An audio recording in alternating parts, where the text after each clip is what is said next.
Finnst okkur þetta í lagi? Nei, varla, en samt gerist það að einstaka ökumenn aka í gegnum vinnusvæði fólks án þess að skeita öryggi fólksins sem þar að störfum. Það í raun engin munur á því að vanvirða tilmæli, merkingar og hraðatakmarkanir á framkvæmdasvæði þar sem fólk að störfum og aka með þessum hætti í gegnum annars konar vinnustað.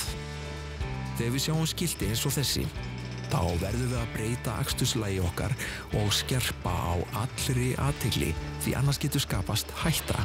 Ekki bara fyrir þig, heldur einnig fólkið sem á störfum á svæðinu framundan. Mundu að það óvíst að þú sjáir það og þetta fólk að vinna fyrir þig. Færum hraðan niður í það sem tilgreint og heimilt. Gerum það jafnvel þótt okkur virðist aðstæður bjóða upp á meiri hraða.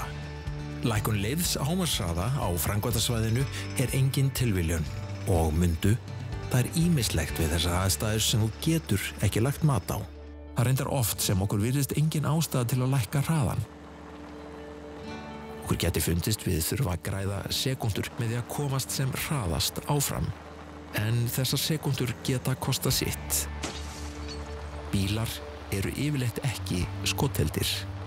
Þetta skilti táknar að öll bönn sem eru við framúrakstri og lækkun hámarkshraða vegna framkvæmda sé lokið. Sekúndurnar sem við töldum okkur vera að græða geta orðið ævilöng bið eftir því að komast áfram í lífinu. Munum að við erum ekki ein. Þarna eru foreldrar eða fjölskylda einhvers að störfum eða á ferðinni í kringum okkur. Þarna hugsanlega mamma og pabbi einhvers.